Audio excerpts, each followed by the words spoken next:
Hello, I'm David Bowman, the tutoring coordinator for BCSCR, Building Communities that Support Children's Reading, a project of the Three Rivers Education Foundation. I'm going to take a few minutes and talk specifically about the issue of reading comprehension. What do we know about it? When we talk about reading comprehension, what do we actually mean by that term? And then we're going to look at some strategies that work to help kids to develop reading comprehension. And at the very end, we'll take a look at some strategies that don't seem to have any positive effect. So, for starters, when we talk about reading comprehension, we're talking about what the reading instruction, the reading tutoring is all about. We're trying to help kids to develop their comprehension skills. So when we look at phonics and phonemic awareness and fluency and vocabulary and so on, what we're really trying to do is get them to the point of comprehension. Now, generally, that is the overall purpose of most reading programs, and I think the same can be said for the BCSCR project, although we've also included the very important element of oral language development, which at its most sophisticated levels is kind of the other side of the coin with reading comprehension. So I would say that they have a dual value overall. But ultimately, when we are teaching kids and when we are assessing kids, what we're really trying to do is to improve their reading comprehension scores. So, as it turns out, reading comprehension isn't just a single thing. It's not a single skill. It actually has three primary components to it. First is obviously understanding the content, what's in the content of the text that they're reading. And the second is making sense of that content. What does it mean? What is the message that is being presented here? How do we make sense of what it is that we're reading? Not just the facts, but what does it mean when you put all the facts together? And the third piece of comprehension is the issue of application. All right, so we know what's in it, we know what it means. What do we do with it? How are we going to use that information? So really, if we're talking about comprehension, we're talking about all three of those skill sets, which together equal comprehension. So what is then really comprehension? If we put them all together, what do we have? Well, what happens is we are asking students to read a piece of text and then in some way interact with that text. Now, that interaction is very individualized for a particular student. The way each person reads a particular piece of text may produce a different meaning, a different interpretation, because each person is interacting with that text. They bring in all of their prior experiences and their outlook and their ways of thinking and their prior knowledge and all of that, which goes into what we call their schema. And then they have to conduct some kind of an analysis. So it's not simply interpreting text, it's really joining the students, what the student brings with the mental strategies that the student applies in order to interpret the text. And on the basis of that interpretation, the student comes up with what he or she thinks is the meaning of that text. And I've said it before, but oftentimes what happens is students will read something and they will say, I think that it means blank. Another student will say, oh, but I think it means something else. And the teacher may say, well, I think it means something else. And it could be that all three are correct because they maybe bring in a different schema, different experiences, different prior knowledge, and they may be applying different types of analysis as a part of their interpretation. So when students come up with an interpretation or they say, I think it means something, the teacher's responsibility or the tutor's responsibility is to ask the question, why? Why do you think it means that? And that then can provide the basis for a very in-depth and robust discussion about the text that not only helps the student to analyze and interpret the text more comprehensively, more thoroughly, but also can lead to really some very interesting aha moments as students look at text in a variety of ways.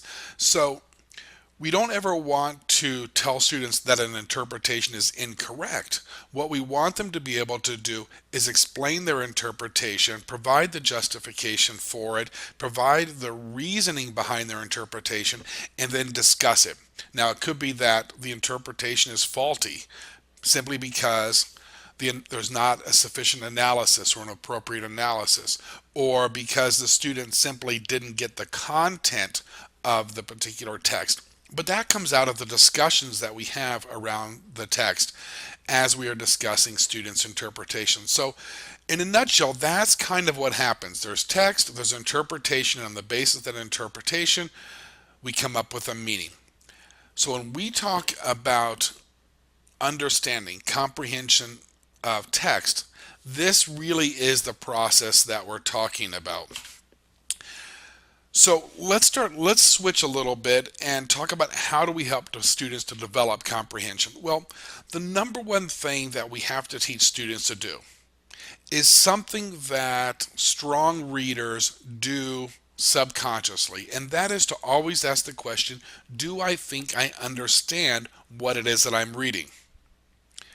See, when a good reader, a strong reader reads something, that question is always in his or her mind, and if the answer to that question is ever no, I don't think I understand this, then that reader is going to go back and do some analysis. They're going to think about what they've read, they're going to make sure they've read it all, they're going to look at the information, they're going to think about it in some way, they're going to try to come up with an interpretation. Well, weak readers or poor readers often don't do that. So we really have to train students to always be asking the question, do I understand what it is that I am reading? And students learn to ask that question when strong readers and when the tutors and teachers are always asking that question of them. It needs to be just a fundamental part of the thinking process whenever a student is reading text. Do I understand what it is that I'm reading? So some things that work. All the strategies really can be grouped under four types of, all the strategies come under four categories. Relating information, which is I take this information and I relate it to what I already know. I relate it to other things that I have read. I relate it to my experiences. I relate it to my knowledge. And that's where all of that schema comes into play. So that's the first. The second is organizing. Can I put the events or the facts in some kind of a logical order? Do I understand how content at one point connects to content at a different point? Can I take this disparate information and create some kind of a mental framework that helps me to organize and then understand and then interpret the information? So the third category is summarizing. Now, perhaps you've had the opportunity to listen to somebody try to tell you about a movie that he has seen. And it seems like the retelling of the movie is going to be as long as the original movie, and you might as well have just gone and seen it yourself. All right. There's a real skill to being able to pick out the most important pieces, the most important components, and be able to identify that very high level information in which a lot of facts and details can be included. Well, we call that summarizing. And when students learn to summarize information, then they can have a better chance of grasping the overall text or the overall experience. And then finally, the fourth category of skills is consideration or considering, which is, what does it mean? What does it mean to me? How might I use this? What is the value? What is the quality of this information? What do I do with it? So really, these four categories make the transition from the schema on one end to the analysis on the other end. And when people can do all four of these, then they can come up with a justifiable interpretation about a particular piece of text and come up with a reasonable understanding of the meaning of that text. So as we're thinking about our instructional strategies, we need to make sure that we're giving kids the opportunities, the support, and the resources to help them to do all four of these things. And when they can do all four of these things, then they have a pretty good chance of being able to interpret the text, which means we have helped the student to comprehend the text. So some strategies that do this, well, obviously graphic organizers, we're graphically laying out information on paper or in some means, and by organizing the information graphically, we learn to create those mental frameworks for doing it. It helps us to create those mental patterns that connect all the information together, and so we can do the analysis and so forth. We do it, pen and paper, or we do it some graphical way first, so that later we can learn to do it in our minds mentally. The same thing with semantic maps. Semantic maps and graphic organizers are kind of two sides of the same coin, but whereas graphic organizers are more about content, semantic maps are more about the meaning. And then any kind of story maps, obviously. Writing is a good strategy because it gives the opportunity for that personal reflection on the content, gives a student a chance to sort of sit back in his own head and think through what he or she has read and what they think it means. So writing actually has a very strong effect on comprehension when it's used in that particular way. And then ultimately discussion. And we're going to get to discussion a bit more in just a moment here. But just going back to the issue of graphic organizers, there are lots of different types of graphic organizers. There's lots of ways to graphically represent the information, the content in a particular text, whether it's fiction or nonfiction or technical or whatever it might be. But we do this so that we can start to piece together all of the components, all of the elements of the content, so that we can then go back, reflect on them, perhaps in writing, and so that we can effectively discuss them together. Now, many of these strategies, such as using graphic organizers and obviously discussion and interpretation, are really effective when they are done in some type of a cooperative exercise, cooperative learning opportunity. So, with the tutoring, we've got groups of 3 and 4 kids, and we know that is the most effective group size for reading instruction.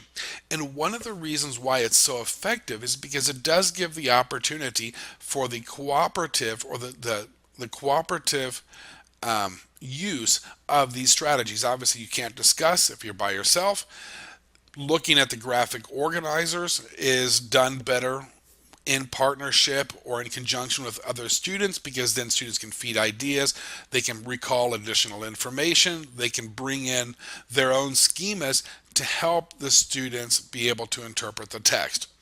So we always want to make sure that we're doing these types of things within a cooperative experience with the kids working together, basically. Now, thinking about discussion. When we look at different strategies for teaching reading and we look at the degree of effect for those strategies, the strategy with the greatest effect on developing comprehension is discussion. But not just idle discussion, not just idle talk, but very specific focused discussion in which students have the opportunity to ask questions and answer questions that reflect various levels of Bloom's taxonomy. Now, on the tutoring website, I just added another piece on there, but there are 2 things on there that will help you with Bloom's taxonomy. One is kind of an overview, a quick discussion of what the different stages are, and some action words or question clues that help provoke questions for different levels. But I also just put a much longer piece on there. It's not really so long. It's maybe 6 pages. But what it is, it's a pretty nice definition of what each of the different levels are. And I have them listed here briefly, but there's a nice definition. There are question words, there are action words, there are question prompts on there, and there are even some prompts for activities that help kids to address the various levels of Bloom's taxonomy. And I would say that is probably a very important piece to read and review, and maybe make yourself a copy of it so you can study it.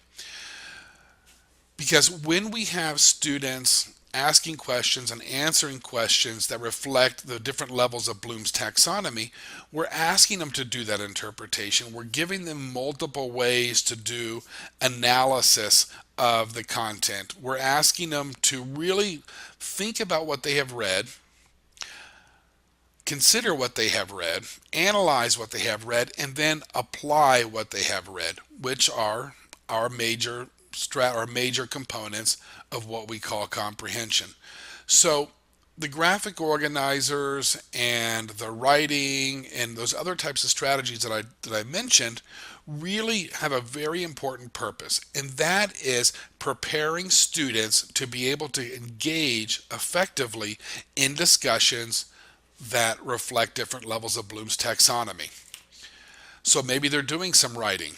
They're writing their impression of a piece, or they're writing a little summary of what they have read. Okay? Or they're working with a partner or partners on graphic organizers or semantic maps. And they can do that, but then we follow it up with discussion using Bloom's taxonomy, because this is the strategy with the single greatest effect on overall development of students' comprehension. So now, having said all that, what doesn't work? Well, I know that we like sustained silent reading. Okay, in a tutoring environment, in a small group environment, this is not appropriate. Basically, we've got a unique opportunity to work very closely with students and provide very specific prompts and guidance and instruction around reading. And when we have kids just sit over there and read to themselves silently, we have really lost that opportunity. So that's one reason why we don't espouse sustained silent reading. But the other piece comes straight from the research. Although sustained silent reading does seem to help students solidify their existing skills, it doesn't seem to help them increase their skill level. It doesn't seem to help them be able to address more sophisticated or more complicated text. It helps them with what they can already do, but it doesn't help them do more, basically. So next, because of the emphasis on cooperative learning, any type of individual worksheets are also not going to produce the sorts of effects that we're looking for. We really do want kids discussing and working and thinking together in these small group environments. Now, I also put recall exercises up there, and the reason why I do that is, although we do need students to be able to remember what's in the text, recall type exercises alone are insufficient for getting kids to comprehension. They have to do something with that information. If the point of reading was simply to remember the information, then we would just simply have a checklist of information and we would just drill kids on a list of facts or information we want them to remember. And we just do it over and over and over again, and we would call it reading. But that's not what reading is. It's far more sophisticated than simply being able to recall who, what, when, where, how types of questions. And finally, arts and crafts exercises. Although, it might be kind of fun to have kids make a diorama or draw a picture that represents a character and so forth, that also, although engaging and maybe kind of interesting, doesn't help to promote comprehension. So all of those four, especially within a tutoring environment or small group environment, really don't have an appropriate place. Instead, we want to focus on those other types of strategies that we just discussed. Okay, so that's what works and what doesn't work. And the last thing is, what else are we doing in the meantime? What do we teach it with? Now, you know that one of the things that we strongly espouse with the BCSCR tutoring is that we're never teaching skills in isolation. Each reading component, each of the 6 reading components, is most effectively taught when it is matched with other relevant reading components. And the same is true, obviously, with comprehension. So when we are focusing on comprehension, we also need to be providing some guidance with fluency. And I use the word guidance on purpose because the primary strategy there is guided oral reading. And that helps them to get to what's even in the text, what's the content. So we always want to match it with fluency. Obviously, we need to match it with vocabulary. Kids need to know what the words mean. And then certainly we need to match it or instruct it alongside oral language development. Maybe not so much with technical or academic documents or informational texts, but certainly if we're talking about any kind of narrative text, we have to address the issue of oral language development simply because we have to think not only what has the author written, but why has the author written it and why was it written in that way and what style was it written in as well. And all of that falls under oral language development. So really, if we're going to be able to provide a robust analysis and interpretation of text, we have to consider oral language development. So all of this I know sounds pretty sophisticated and, pretty highfalutin basically. So you might be thinking, well, that's great once you get to the older grades and older kids. But for my little kids, I just need to focus on who, what, when, where. I can assure you that is not the case. All of these strategies, including discussions with higher levels of Bloom's taxonomy, can be applied to all reading from pre-K and kindergarten all the way up to very advanced text. So whether we're reading the Bernstein Bears or we are reading, Moby Dick or Les Miserables, we can still do all of these things and we need to teach kids to do all of these things. So obviously, younger kids are not going to be as sophisticated in their analysis and interpretation, and they might need a lot more guidance or a lot more prompting or support from the teacher or the tutor than older kids do, but they can do it. And we need to start helping kids to develop these skills at the very earliest ages if we are ever going to get them to where they need to be in the later grades. So that's really the charge. That's pretty much in a nutshell everything that we know about comprehension. What it is, how we teach it, what works, what doesn't work, and the context in which we teach comprehension, the other components and so forth. So I hope you found this useful. I appreciate everything that you're doing to help these kids learn to read better. I know it's a big chore, but it is very meaningful work. It is very important work. And we see day in and day out how much effect, how much benefit it brings to the lives of the kids that we work with. So thank you very much for being a BCSCR tutor. I'm David Bowman. Have a great day.